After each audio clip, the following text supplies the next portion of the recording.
IMAX is a really special format. Roll cameras! When you go to an IMAX theater, you know that that theater's set up just as the filmmakers intended. The bigger the screen, the more you're going to feel it. The speed, the physics of being in a car. IMAX, that's where I'm going. Mr. Hayes, you gave up racing. Must be surreal to be back. Yeah. Brad and Damson are driving the cars at ridiculous speeds. How am I supposed to make that safe? You said anything about safe? We all lose our jobs if you can't pull off a miracle. Come on, kid, get it! What Joe's able to do with these cameras and amazing crew is capture real-time speed. It's just exhilarating. We're putting viewers right there on a track.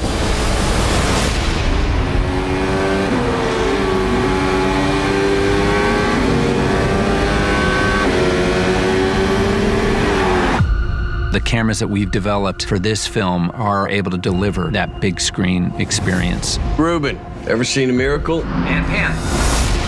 Not yet. Me neither. JP, go win this thing! What I love about IMAX is you're getting the most immersive experience, not just because of the size of the screen, but the quality of the sound.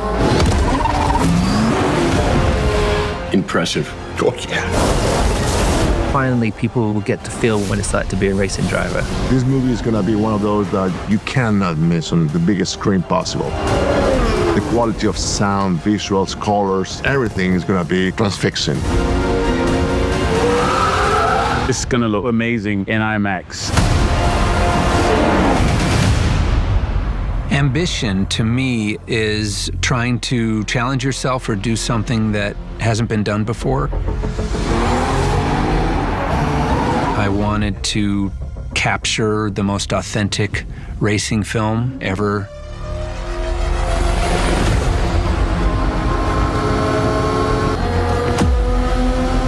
We worked with Mercedes-AMG throughout the film to ensure the authenticity of the cars we're putting on the screen. Jumping in those cars was definitely the first time that I really felt immersed in the world of F1. These aren't movie cars, these are race cars from the start that we developed with Mercedes-AMG specifically for making this movie. Mercedes-AMG in the world of F1 was an incredible partner, working hand in hand with their designers and engineers to find cavities under the radiators where we could place the camera recording equipment. So there was a lot of innovation, and the coordination of all that engineering took a year to pull it off. These aren't special effects rigs, movie cars made to look like real race cars. Brad and Damson are driving the cars themselves, going 200 miles an hour. Authenticity was the goal with this film. Joe and I are just always pushing for realism and real immersiveness. F1 was really exciting for us to do and figure out new ways to capture speed. We had done it with jets on Top Gun Maverick, but the challenges of doing it on a car were going to be very different. That meant developing some bespoke, lightweight camera packages. Claudio and I have both worked very closely with Sony for a number of films and always been testing the latest generation of camera. I approached Sony about making a smaller camera. I just said the ideal is a sensor on a stick, as small as we could go. And we definitely wanted quality as well. It wasn't about putting micro cameras that just don't give a filmic sense. And we still wanted to have shallower depth of field and full frame, that we strive for filmic images. It was a very fast timeline for Sony to put together a camera in so few months. It was really remarkable. We ended up getting 25 bespoke cameras from them.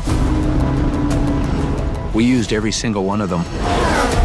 There's about like 16 different camera positions around the car that we kind of use in various forms. Tail, rear, side-looking front, there's profile. We have them all over the cars. We also wanted to have these cameras actually pan, which is kind of a new thing. This is the brand new Sony camera. It's a full frame sensor, 4K, and we've also attached a focus motor on here, and it uses a Preston motor to control the pan. We can move the cameras while we're shooting, so we can pan from looking forward back to Brad's face. Putting it on was one thing, and then the next thing was to manage all the vibrations at 200 miles an hour. There's a bit of vibration isolation here. It is all manually done based on the kind of tires we have and how rough the track is, what time of day it is. There's so many variables, so we just have to send it out and look and adjust to each individual situation. Because we needed the camera package to be a fraction of the size it was on Top Gun. We had to separate the sensor from the recording unit. We hid all the equipment. This is the recorder unit of the camera. We have 2 of them on this side and 2 on the other side. You know, these cars don't have trunks or glove compartments. So there was a lot of innovation in order to shoot this the way we did. You're going to see camera angles and points of view that you've never seen before. Audiences are going to get a perspective of what it's like to be in one of these machines. I don't think anyone's ever made a film like this.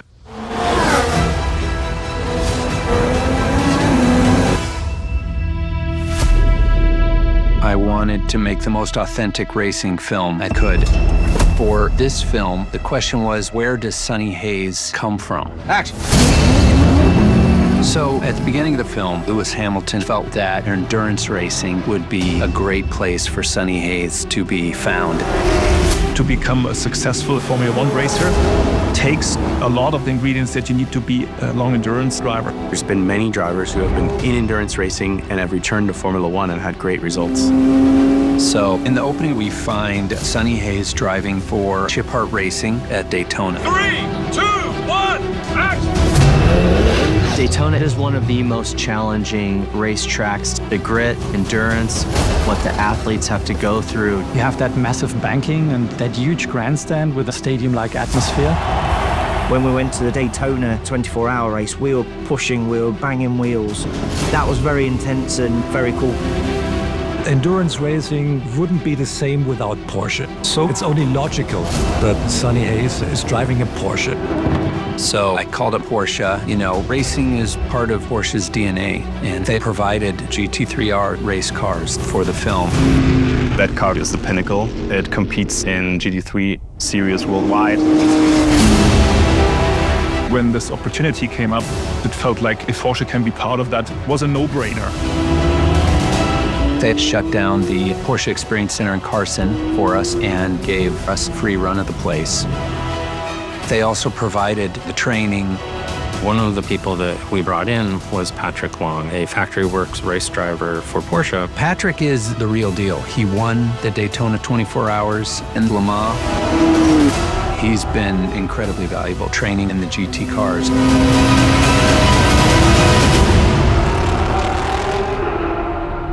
I wanted to be connected with a real team because we wanted that authenticity.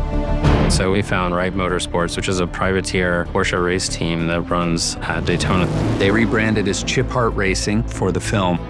Their team were able to provide support for us while shooting.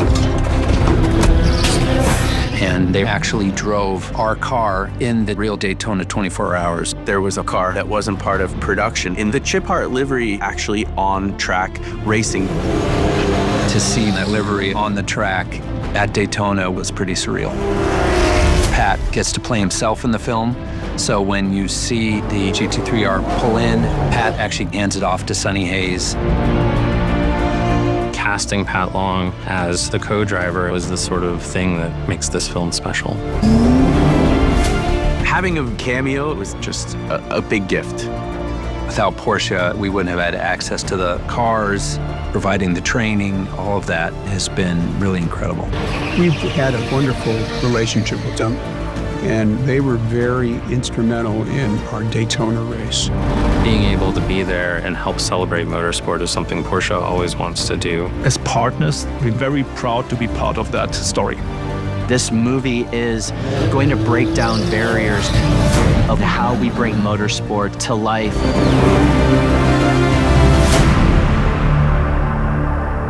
So you like straight talk? Straight as an arrow, no sugar.